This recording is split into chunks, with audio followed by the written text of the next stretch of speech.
My first artworks, Gerbang Alam, or the portals, was actually inspired by my grandmother's story.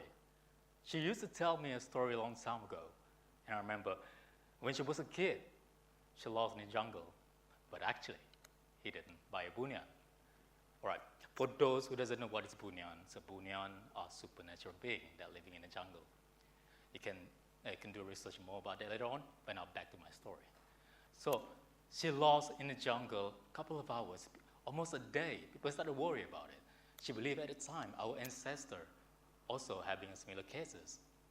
But how they managed to get away from it is by creating a portal, a gerbang alam. And that's what she did. She spent a couple of hours building this huge 7-feet raft of a portal, gerbang alam, with the found material at the time, which is lianas vines. After that, she done it. She walked through it and kept walking, a couple of minutes. She started to realize she's back home already. And that's how she managed to get away. Obviously, I never experienced this kind of interaction before, but I told my grandmother, your story really inspired me. And I want to do my own version with a portal, with my artistic skill, and tell the people out there that story that you tell me here right now, and over time, that's the initial story behind it. After I display many places, many times, it becomes the symbol of joy and the bridges for the collaboration, event, festival, and many more. Gerbang Alam, the portal of tour installations, was entirely made from lianas vines that I collect from the side of the road and sometimes at the construction area. After that, I bring it home where I can put it in my workspace. And before I produce it, I doing a lot of experiment. And sometimes making it can take me at least a month and more than that. After it's done, I display it in public, indoors, outdoors, in the middle of the jungles. And my sculpture, these installations, is not just meant for a static piece of art. It's also meant to decay and change over time, just like nature itself. And this one, I install it indoors. Creating a nature's best installation indoors is pretty challenging to me, to be honest. But it's quite worth it at the time because I realized that my installation, giving that a new perspective or fresh perspective in the rather art space. And it bringing the people inside the mall to have the sense of wonder and the curiosity, like, oh, what the hell I'm doing this, so that we're having an interaction, talk about it, and to get to know my installation, to get to know the backstory behind it. As a beginner artist at the time, I really appreciate it, and it made me wanted to do more. And this one I did at Old Court House, which is in Sarawak, right in the middle of city center. And as you can see, it's blended beautifully with the surrounding, and the tree behind it complement each other. And as you know, the heart of Kuching is always activities going on there, like a lot.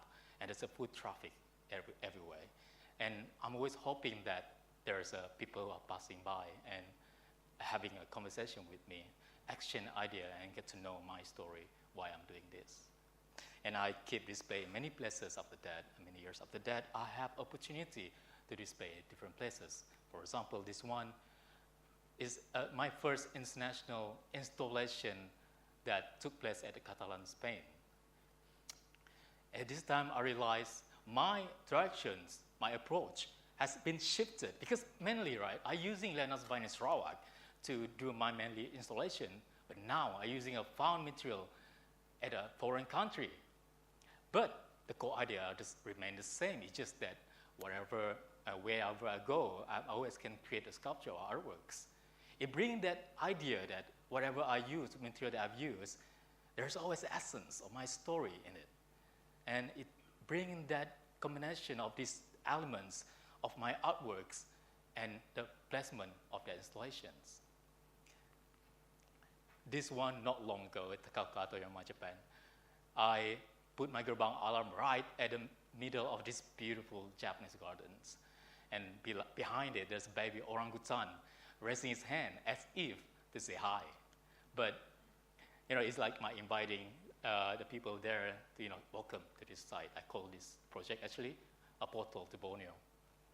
And I remember at the time having fun with the people there because, we're sharing a story about my culture, my people, and they share the story about the folklore too. Because Japanese folklore story, like Sarawak, is also rich and deep rooted with the nature.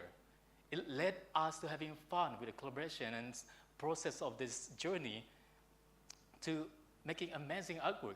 For example, I remember at the time that they're bringing to their sacred mountain to just explore the materials of discarded in the mountains and for the installation, right? But outcome after that, it become more meaningful and beautiful.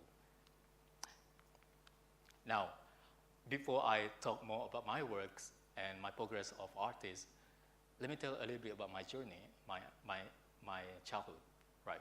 So I grew up in a small village with hard-working parents, 5 siblings. As the youngest, I watched my siblings wanted to be a police and armies, but I always knew that I can do something different, and I knew I can be different.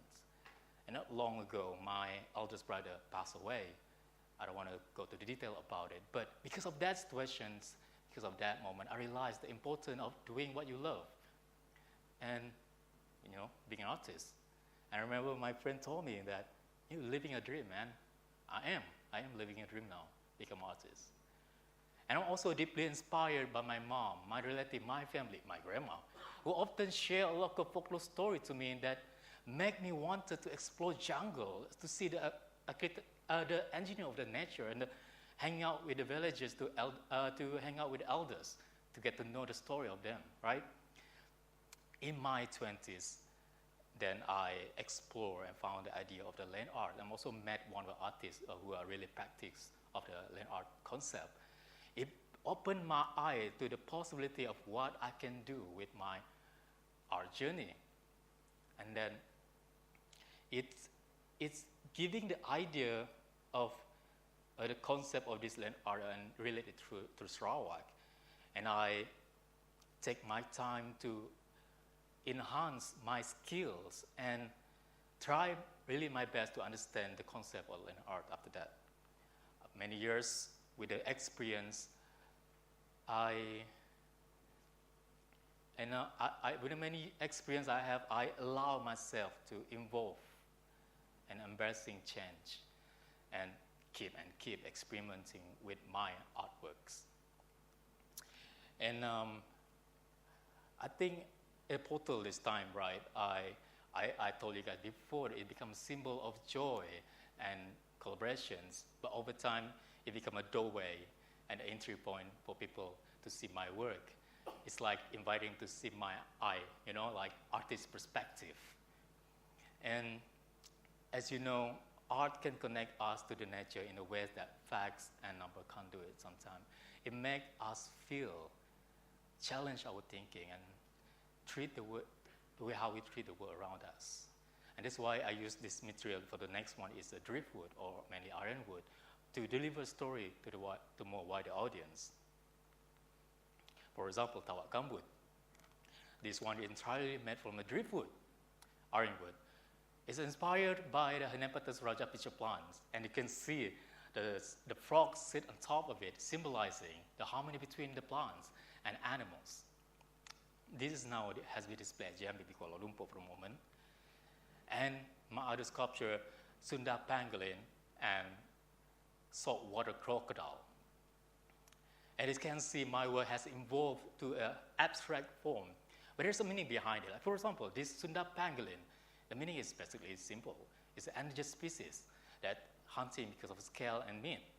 And while this saltwater crocodile, in the aerial perspective look, they travel to the different places. I call this far from home. The reason meaning behind this is because they're losing their home, their natural habitat and food source. It caused them to travel to the public river and cause the interaction between a human and an animal and endanger both of their life. So I'm always trying to deliver a story, the important story, through the medium that I use. And Topeng Hampa.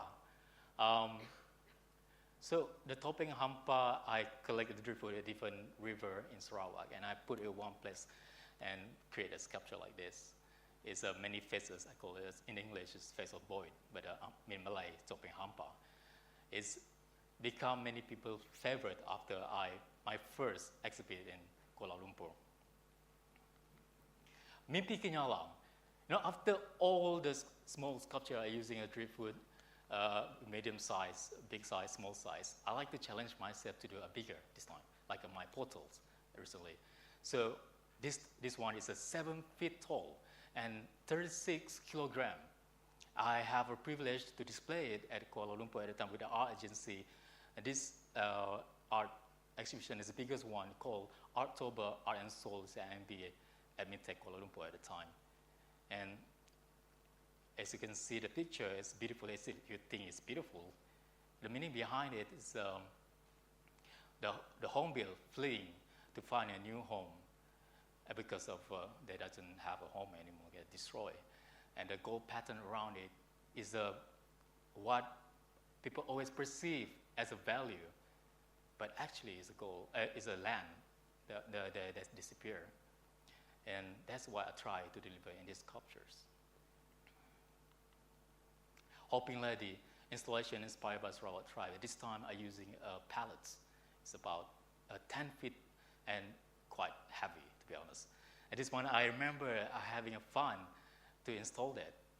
And the meaning behind this sculpture is basically the woman's structure face, staring at the sky, asking for rain, for restoration, and renew the earth. And I put my installation of a Gabang Alam near it, and it attracted a lot of visitors for Rainforest World Music Festival to use my sculpture as a temporary landmark and use it for the community workshop and chilling spot. For me as an artist, I love that. I love to bring these different kind of people, different race, different nationality to sit at one table. As an artist, I really appreciate it. They use this, And this is my other artworks before. It's all this sculpture is my commitment towards conservation and spreading awareness. So, at the heart of my work is always about founding materials. We waste, we live in the world where we waste. It's increasing and natural habitat is disappearing. And that's why I use the material that would be otherwise has to be discarded. It's my way to show that whatever that we throw away, there is a beauty in it, and more importantly, a potential for regenerations. And this time, for example, I used the lianas vines from side of the road, a driftwood from the river, and pallets from the shop at the back. Just use it. It's free. So, and after that, I bring it home, and before I do my next process, I do a lot of sketch, like a lot of sketch. Like when I was in a coffee shop, I sketch. When I was with my friend, I sketch. When I'm in the middle of the jungle, I sketch. For example, this book right here is my journal that's covered with the tree bark that I found in the jungle. I use it as a cover to put a more sentimental value on it. Inside here is all informations that I've learned in the past. And my family, my ancestor, the folklore, the important story, all the sketch is inside here. It helped me to deliver all the important story and using the medium that I practice.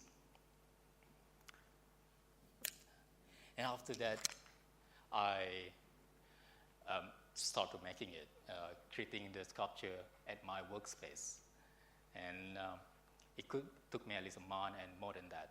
And if I don't have a workshop later as a beginner artist, I'm using a middle of the jungle as my workspace. So it doesn't stop me. I keep doing it. So what I want to leave you today is simple questions. What can you do to connect with the nature, culture, your roots basically? For me as an artist, I telling a very important story through the found material and use your creativity, whether it's through art, design, technology, or even your daily choice, to share your important story on your site and also create this meaningful meaning and inspire change to the world and people around you. Now, my name is Sahzy.